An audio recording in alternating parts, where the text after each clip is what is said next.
Hello friends, कैसे हैं? उम्मीद करते हैं कि अच्छे होंगे। तो आइए आपके बीच एक फिर से नए वीडियो के साथ मिल रहा हूं। और ये जो वीडियो होने वाला है आपका, ये दूसरा वीडियो होने वाला है। दूसरा वीडियो किस चीज़ का होने वाला है, यानी कि चैप्टर जो आपने पढ़ रहे थे, चैप्टर नंबर 1 किसका, बायोलॉजी का चैप्टर नंबर 1 आपने पढ़ा था। ठीक है, उसी चैप्टर नंबर 1 का ही, जय प्रक्रम का ही पहला पार्ट तो आप देख चुके हैं। इसी के साथ मैं आज लेकर आया हूं आपका दूसरा पार्ट। और ये वीडियो हमारा दूसरा होने वाला है इस लेसन का, लेसन नंबर 1 का, चैप्टर नंबर 1 का आपका ये दूसरा वीडियो होने वाला है, जिसका नाम है जय प्रक्रम। ठीक है, और ये क्लास 10th आपका जो बायोलॉजी है इस सब्जेक्ट का आपका वीडियो होगा।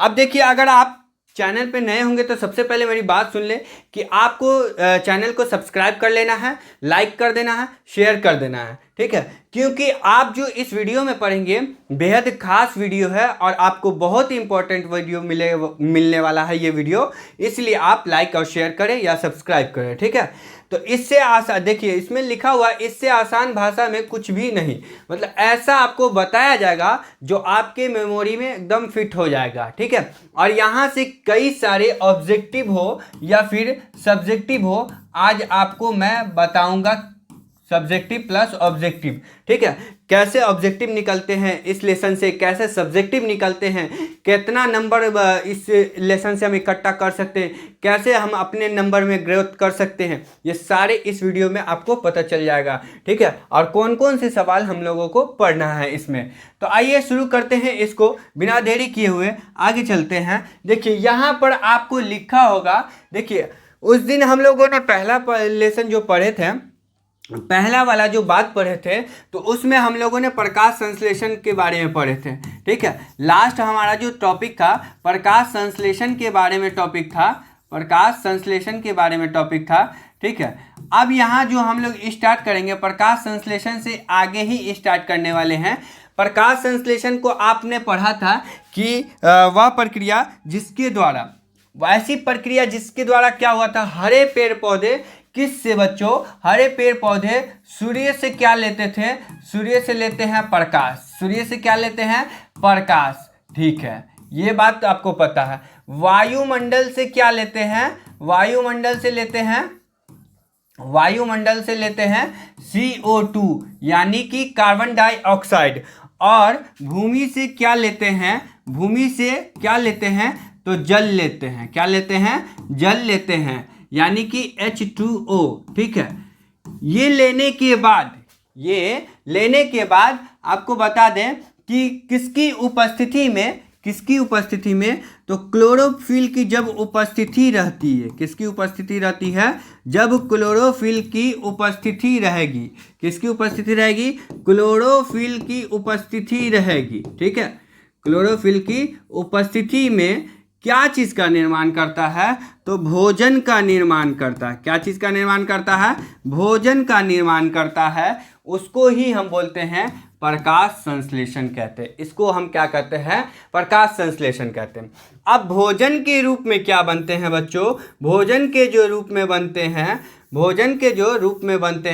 वो बनते हैं ग्लूकोज। क्या बनते हैं, आपसे क्वेश्चन यदि पूछा जाएगा कि भोजन के रूप में क्या बनते हैं, तो ग्लूकोज बनते हैं, जिसका सूत्र होता है C6H12O6।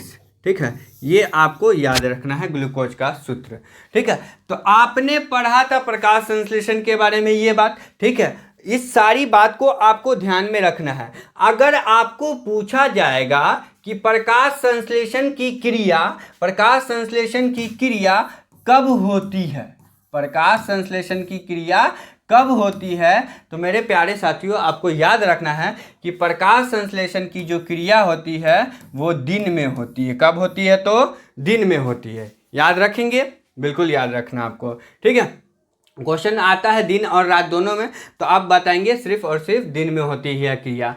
तो आई होप कि ये चीज़ आपको समझ आया होगा। आगे चलते हैं, आगे बताते हैं आपको। यहाँ देख पा रहे हैं आपकी पत्तियों के अंदर, सॉरी एक मिनट पीछे चलते थोड़ा सा। हाँ, क्वेश्चन हमारा है, क्वेश्चन जैसे इस टाइप से अगर ये क्वेश्चन पूछा जाएगा कि प्रकाश संश्लेषण हेतु कच्ची सामग्री क्या होता है, यानी या प्रकाश संश्लेषण के अंदर आपको लिखना होगा तो आप लिख सकते हैं कि प्रकाश संश्लेषण हेतु कच्ची सामग्री के रूप में हम क्या लेते हैं, इसमें हम जो लेते हैं मेरे प्यारे साथियों, इसमें हम कच्ची सामग्री में लेते हैं H2O प्लस CO2। क्या लेते हैं, ये दोनों चीज लेते हैं H2O प्लस CO2, यानी कि हम लेते हैं इसमें जल और जल प्लस कार्बन डाइऑक्साइड, जल प्लस कार्बन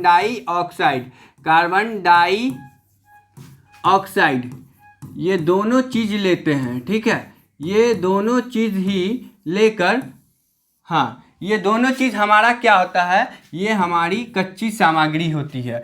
ठीक है, ये दोनों हमारा क्या होता है, जल और कार्बन डाइऑक्साइड हमारा क्या होती है, कच्ची सामग्री होती है इसमें। ठीक है, कच्ची सामग्री होती है। अब नंबर 2 आपको एक और बात रखना है याद, नंबर 2 और याद रखना है। नंबर 2 इसमें क्या होता है, हमारा जो ऑक्सीजन होता है O2, यानी कि जो ऑक्सीजन होता है वो क्या होता है, ऑक्सीजन जो होता है, ऑक्सीजन ये हमारा उत्पाद भी बोल सकते हैं या उपोत्पाद बोल सकते हैं, इसको क्या बोल सकते हैं, उपोत्पाद बोल सकते हैं। ठीक है, तो ये हमारा ऑक्सीजन होता है। ठीक, अब आपको याद रखना है बच्चों, यहाँ पर आपको तीसरा पॉइंट ये याद रखना है, तीसरा पॉइंट ये याद जानना है कि प्रकाश संश्लेषण की क्रिया में, ठीक है, प्रकाश संश्लेषण की क्रिया का जो कच्ची सामग्री हो रही है, इसमें आपको बात ये याद रखना है कि इसमें जो ग्लूकोज बनने थे, क्या ग्लूकोज के रूप में जो हमारा भोजन बना था, किसमें, प्रकाश संश्लेषण में, तो ये ग्लूकोज का परिवहन किसके द्वारा होता है पौधों में। क्वेश्चन पूछ देगा ग्लूकोज का परिवहन किसके द्वारा होता है पौधों में, तो मेरे प्यारे साथियों आपको याद रखना है फ्लोएम उत्तक के द्वारा। कौन उत्तक के द्वारा, फ्लोएम उत्तक के द्वारा, याद रखना है ये बात। ठीक है, ग्लूकोज का जो परिवहन होता है वो फ्लोएम उत्तक के द्वारा होता है। आगे आप देखेंगे कि आप इसको और एक और बात बता दें इसमें, कि इसमें जो जल का परिवहन होता है, किसका, जल का जो परिवहन होगा मेरे प्यारे साथियों, ये जल का परिवहन जो होगा वो जो होगा आपको जाइलम उत्तक के द्वारा। कौन से उत्तक के द्वारा, जाइलम उत्तक के द्वारा, याद रखना है। ठीक है, जाइलम उत्तक के द्वारा, इतनी बात को आपको ध्यान रखना है। इसके बाद मैं आपको और भी बात बताता हूँ, इसके बाद और भी बात आपको बता दूं कि पत्तियों में पाए जाने, हाँ अब यहाँ से मैं एक और क्वेश्चन यहाँ लूँगा आगे। ठीक है, आगे आपको बता दूं कि देखिए, अब अगर इसका कार्य लिखना हो, प्रकाश संश्लेषण का कार्य लिखना हो, तो ऐसे लिखेंगे कि पत्तियों के अंदर पाए जाने वाले हरित लवक, पत्तियों के अंदर, आपको यहाँ देखिएगा बच्चों, यहाँ थोड़ा सा नहीं आपको फिगर के माध्यम से मैं बताता चलूँ। ठीक है, फिगर के माध्यम से आपको बता दूं, यहाँ देखिए, ठीक ना, हाँ। अब पत्तियों के अंदर क्या पाए जाते हैं, अगर आपसे क्वेश्चन पूछा जाए कि पत्तियों के अंदर क्या पाए जाते हैं, तो पत्तियों के अंदर मेरे प्यारे साथियों पाए जाते हैं हरित लवक। कौन सी लवक, हरित लवक पाए जाते हैं। अब हरित लवक जो होते हैं उसमें क्या पाए जाते हैं, हरित लवक में याद रखना है, हरित लवक पाए जाते हैं किस में, पत्तियों में। हरित लवक पाए जाते हैं पत्तियों के अंदर। ठीक है, हरित लवक पाए जाते हैं पत्तियों के अंदर। और पत्तियों के अंदर जो हरित लवक के अंदर क्या पाया जाता है, क्लोरोप्लास्ट। क्या पाया जाता है, क्लोरोप्लास्ट। ये बात भी आपको याद रखना है, क्लोरोप्लास्ट। अब क्लोरोप्लास्ट कहाँ होता है, तो क्लोरोफिल में। कहाँ होता है, क्लोरोफिल में। क्लोरोप्लास्ट में क्या होता है, तो क्लोरोफिल। ठीक है, तो इस टाइप से आपको याद रखना है, क्लोरोप्लास्ट, क्लोरोफिल। ठीक है, आगे आपको मैं बता दूं,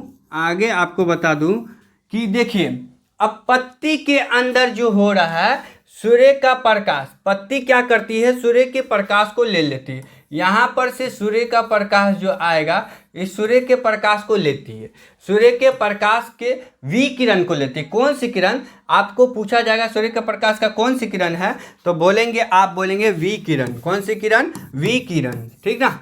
अब यही विकिरण को लेता है, क्या करता है, विकिरण जो ऊर्जा है इसको अवशोषित करता है।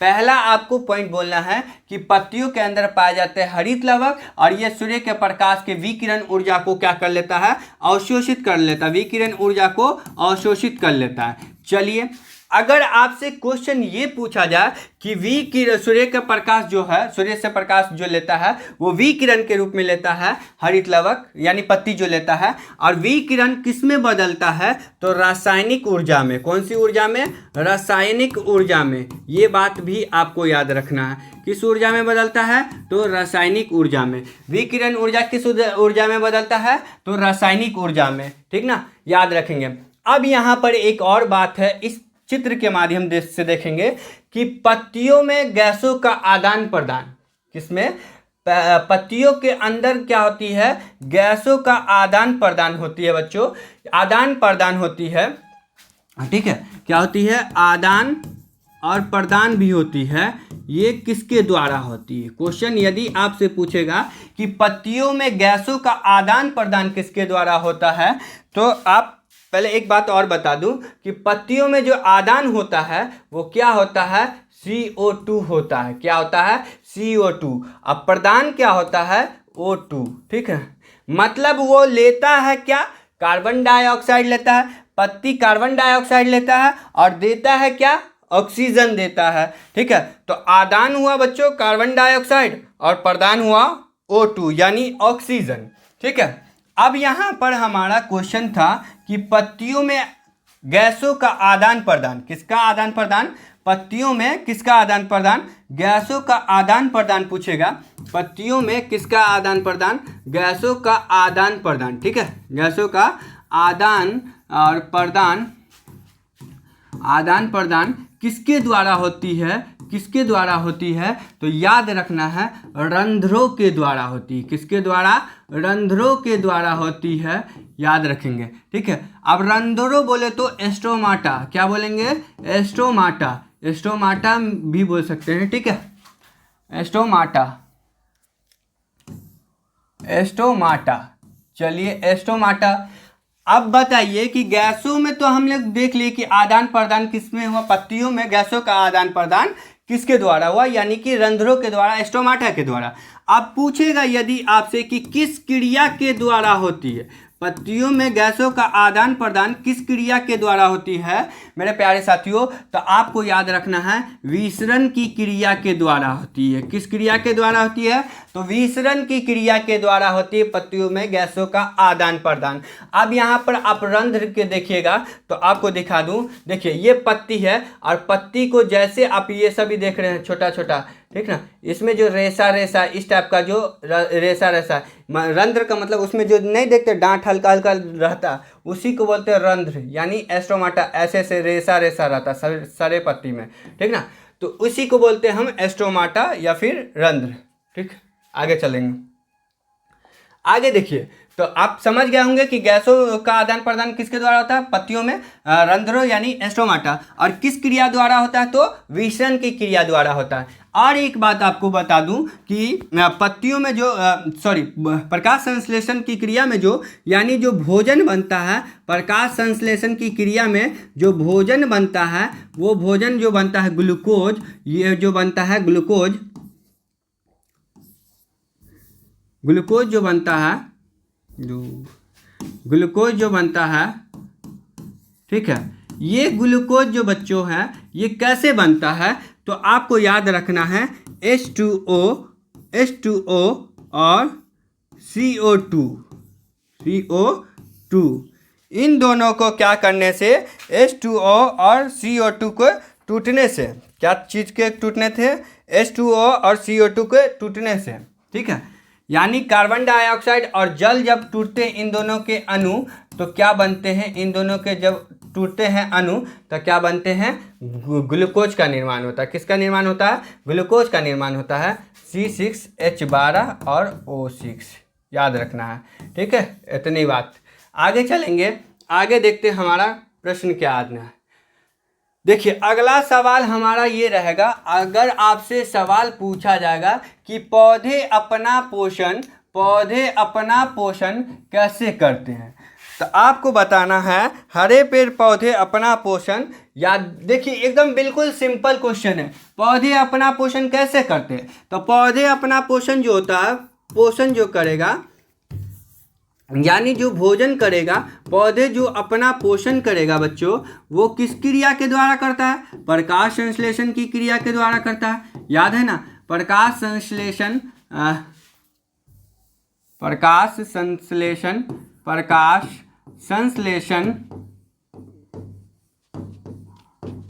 की क्रिया के माध्यम से करता है, प्रकाश संश्लेषण की क्रिया के माध्यम से करता है। ठीक है, अब क्यों करता है, आपको पूछा जा रहा है पौधे अपना पोषण कैसे करता है। तो पौधे अपना पोषण प्रकाश संश्लेषण की क्रिया के माध्यम से करता है। ठीक है, इस क्रिया के माध्यम से करता है, इस क्रिया के माध्यम से करता है।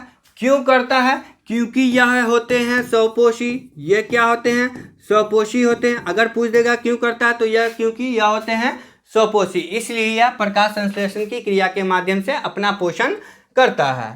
आगे देखिए, अगला आपको पूछा जाए अगर कि पौधे को अपना भोजन निर्माण हेतु, पौधे को अपना भोजन निर्माण हेतु कौन कौन सी सामग्री की आवश्यकता होती है या पड़ती है, अगर इस टाइप का अगर सवाल आपको पूछ दिया जाए तो पौधे जो होते हैं उसको अपना भोजन बनाने के लिए निम्नलिखित चीज़ों की जरूरत पड़ती है, जिनमें से होता है सूर्य से प्रकाश। सूर्य से क्या लेता है बच्चों, सूर्य से लेता है प्रकाश, सूर्य से क्या लेता है, प्रकाश।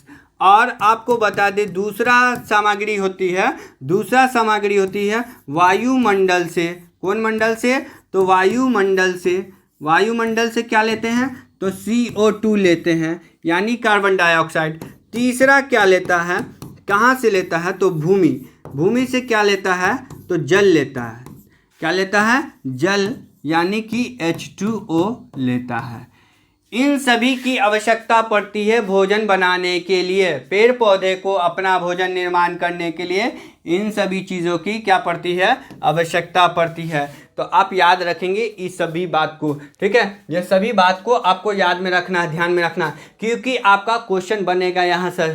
ठीक है, जितना भी पढ़ाया जा रहा है वहाँ से ऑब्जेक्टिव सब्जेक्टिव आपका बनेगा। ठीक है, आगे चलिए, आगे देखते हैं हम लोग। आइए अमीबा के बारे में कुछ डिस्कस करते हैं। अमीबा, यदि आपसे पूछे कि अमीबा क्या होता है, अमीबा क्या होता है, तो सबसे पहले बताना है कि अमीबा जो होता है वो एक कोशिकीय जीव होता है बच्चों। एक कोशिकीय क्या होता है, जीव होता है। ठीक है, अमीबा क्या है, तो अमीबा एक कोशिकीय जीव है। अब ये क्या होता है, तो मृदु जलीय जीव भी कहलाता है। इसको हम क्या कहते हैं, मृदु जलीय जीव भी कहते हैं। ये भी बात याद रखना है। आगे आप देखिएगा कि इसका आकार जो होता है निश्चित नहीं होता है, इसका आकार निश्चित नहीं होता है, मतलब इसका बनावट जो एक रंग का नहीं होता, एक आकार का नहीं होता है।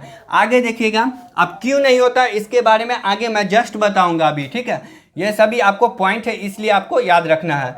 आप देखिए कि अगला पॉइंट है कि कूटपाद के टूटने से और बनने से आकार बदलता है। देखिए, कूटपाद जो होता है उसके टूट जाने और बनने से क्या होता है, इसका आकार बदलता रहता है। ठीक है, पूछ देगा कि इसका अमीबा का आकार क्यों बदलता है, क्योंकि कूटपाद के टूटने और बनने से इसका आकार क्या होता है, बदलता रहता है। आगे देखिए, आगे आपको इसमें समझा दूं, इसमें समझाता हूं मैं कि यहाँ देखिए, अगर आपसे पूछा जाए कि ये चित्र है आपका अमीबा का। ठीक है, ये चित्र क्या चीज़ का है, अमीबा का है। ठीक है, ये हमारा अमीबा है, ये है अमीबा। ठीक है, तो अमीबा के अंदर आपको बहुत सारी बात को आज बताएंगे। देखिए, अमीबा का जो होता है यहाँ पर आप देख पा रहे हैं, ये है शैवाल। क्या होते हैं, शैवाल। यहाँ पर ये हमारा शैवाल। शैवाल का मतलब होता है अमीबा का जो भोजन होता है क्या, अगर आपसे पूछे अमीबा का भोजन क्या होता है, तो शैवाल के छोटे छोटे टुकड़े, शैवाल के छोटे छोटे टुकड़े जो होते हैं, छोटे छोटे टुकड़े जो होते हैं, यही अमीबा का क्या होता है, भोजन होते हैं। छोटे छोटे टुकड़े क्या कहलाते हैं, अमीबा का भोजन। किसका, शैवाल के छोटे छोटे टुकड़े। अब देखिए, यहाँ से ये क्या करता है, इस जगह से शैवाल को घेर लेता है। क्या कर लेता है, घेर लेता है। ठीक है, और यहीं से छोटे छोटे टुकड़े को ग्रहण कर लेता है, क्योंकि अमीबा के पास कोई मुख वगैरह नहीं होता है। ठीक है, इसका शरीर आप देख पा रहे हैं चारों तरफ से घिरा हुआ, तो ये यहाँ से क्या करता है, शैवाल के ऊपर क्या कर लेता है, इस टाइप से घेर लेता है शैवाल को। ठीक है, शैवाल के छोटे छोटे टुकड़े को ये भोजन बना लेता है। अब ये याद रखना है आपको कि शैवाल के छोटे छोटे टुकड़े, ठीक ना। अब ये अपना भोजन किसके माध्यम से करते हैं, तो कूटपाद के माध्यम से। किसके माध्यम से करते हैं, तो कूटपाद, यानी और कुछ तो होता है नहीं, तो इसका शरीर जो है इसी शरीर यानी कूटपाद के माध्यम से ये क्या कर लेता है, भोजन का ग्रहण कर लेता है। क्या कर लेता है, भोजन को ग्रहण कर लेता है। यहाँ देखिए इन सभी में इसका कुछ नहीं होता है, इनका शरीर है और शरीर में क्या होता है बच्चों कि कूटपाद के माध्यम से भोजन को अवशोषित कर लेता है, भोजन को ग्रहण कर लेता है। और भोजन को जैसे यहाँ से ग्रहण करता है तो किस में आता है, ये वाला आपको दिख रहा होगा जिसका नाम है कोशिका राजधानी। ठीक है, यही में भोजन को क्या कर लेता है, जमा कर लेता है। कोशिका राजधानी में भोजन क्या हो जाता है, अमीबा का यही में जमा रहता है। और जब ये जमा हो जाता है तो उसके बाद पचा हुआ भोजन, जो पचकर जो भोजन आया है, पचा हुआ भोजन, वो कहाँ चला जाता है, कोशिका द्रव में चला जाता है। ठीक है, कोशिका द्रव में रहता है, कोशिका द्रव में पहुंच जाता है पचा हुआ भोजन। अब जो ना पचा हुआ भोजन रहेगा, यानी कि जो पचा होगा वो कोशिका द्रव में पहुंच गया। अब जो ना पचा हुआ जो रहेगा भोजन, ये शरीर के निर्मित छिद्र, यानी छिद्र सब जो होते हैं शरीर के, इसके अंदर छिद्र होते हैं, छिद्र होते हैं, कई छिद्र होते हैं, उन्हीं छिद्रों के माध्यम से बाहर निकल जाता है। ये मतलब अनपचा भोजन या बेकार पदार्थ जो इसके अंदर बनते हैं वो क्या होता है, शरीर के निर्मित छिद्रों के माध्यम से बाहर निकल जाता है। ठीक है, अब यहाँ पर आपको पूछा जा सकता है कि निर्मित छिद्रों के माध्यम से बाहर निकलते हैं, बट किस क्रिया के द्वारा निकलते हैं, तो याद रखना है यह विसरण क्रिया के द्वारा निकलते हैं, ये विसरण क्रिया के द्वारा बाहर निकलते हैं। ठीक है, तो आपको ये पता चल गया होगा कि कोशिका राजधानी में इसमें का भोजन बनता है। अब देखिए ये सारे अमीबा का आपको इस टाइप से फिगर है। ठीक है, आप बना के प्रैक्टिस कर सकते हैं, अमीबा को बुक में भी दे रखा होगा। ठीक है, तो अमीबा का आपने पहचाना, अमीबा का यदि आपसे क्वेश्चन पूछा जाए कि अमीबा का भोजन क्या है, तो शैवाल के छोटे छोटे टुकड़े। ये अपना भोजन किसके द्वारा करते हैं, पकड़ते हैं, तो कूटपाद के द्वारा। ठीक है, यहाँ पर इसका भोजन कहाँ जाता है, तो कोशिका राजधानी में। और पचा हुआ भोजन कहाँ जाता है, कोशिका द्रव में जाता है। और अनपचा भोजन कहाँ जाता है, तो शरीर के निर्मित छिद्र के माध्यम से बाहर निकल जाते हैं। और वो क्रिया किस में होती है, तो विसरण की क्रिया में होती है, याद रखना है। तो इतनी बातों को आपको ध्यान में रखना है। आगे चलते हैं पैरामीशियम के पास। अगला हमारा टॉपिक है पैरामीशियम। पैरामीशियम के बारे में भी थोड़ा सा बात जान लेते हैं। यह जो है एक कोशिकीय जीव है। आप जैसे अमीबा जो था वो भी एक कोशिकीय जीव है, और पैरामीशियम भी हमारा क्या होता है, एक कोशिकीय जीव होता है। अब ये पूछा जाएगा तो ये कैसा प्रोटोजोआ, तो मृदुजलीय प्रोटोजोआ है। ठीक ना, मृदुजलीय प्रोटोजोआ है। इसका आकार क्या होता है, इसका आकार मेरे प्यारे साथियों याद रखना है कि इसका जो आकार होता है वो निश्चित होता है। इसका आकार निश्चित होता है और अमीबा का आकार अनिश्चित होता है। ठीक है, इसके शरीर जो होते हैं वो किससे ढका होता है, तो सिलिया से ढका होता है। पैरामीशियम जो होता है, पैरामीशियम जो होता है इस टाइप का। ठीक है, इसका जो शरीर होता है, इसका जो शरीर होता है वो किससे ढका होता है, पैरामीशियम का शरीर किससे ढका होता है, सिलिया से ढका होता है। ठीक ना, पैरामीशियम का शरीर सिलिया से ढका होता है। तो इन सभी बातों को आपने देखा, आपने जाना, आपने पढ़ा। ठीक है, अब इसमें हमारा कई क्वेश्चन बनता है बच्चों। आप देखेंगे बोर्ड एग्जाम में या आप कहीं पर भी बुक में देखेंगे तो इसी टॉपिक से आपको कई सारे क्वेश्चन देखने को मिल जा सकते हैं, सब्जेक्टिव और ऑब्जेक्टिव। ठीक ना, तो आप सारे क्वेश्चन को रिवीजन करेंगे, सारे लेक्चर को देखेंगे और सारा ऑब्जेक्टिव आपका यहाँ से टच हो जाएगा। इसके बावजूद जो भी क्वेश्चन बचे हैं और जितने भी लेक्चर बचे हैं मैं उसको आपके सामने जल्द से जल्द लाऊंगा, जल्द से जल्द आपका कंप्लीट कराऊंगा चैप्टर को। अगर आप नए होंगे तो सबसे पहले बार बार मैं एक ही बात कर रहा हूँ कि लाइक शेयर करना, लाइक करना, सब्सक्राइब करना। दोस्तों के पास भी आप शेयर कर दें ताकि वो लोग भी देखकर पढ़ सके, उनका भी अच्छा हो सके कैरियर। ठीक है, उसका भी एग्ज़ाम सही हो सके। आपके लिए हम लोग इतना कर सकते हैं तो आप भी अपने इतना कर सकते हैं हम लोगों के लिए। ठीक है, अगर मैं लास्ट में यही आपको कहना चाहता हूं कि इसके बाद मैं एक और वीडियो लाऊंगा जो आपका पूरा एंड हो जाएगा, इस लेसन का आपका पूरा बिल्कुल समाप्त हो जाएगा ये लेसन लेक्चर के माध्यम से। उसके बाद मैं इसका क्वेश्चन आंसर लाऊंगा, ऑब्जेक्टिव लाऊंगा, सभी आपके सामने रखूंगा। तब तक कि आप रखें अपना ख्याल। मिलता हूँ जल्द नेक्स्ट वीडियो में। जय हिंद साथियों।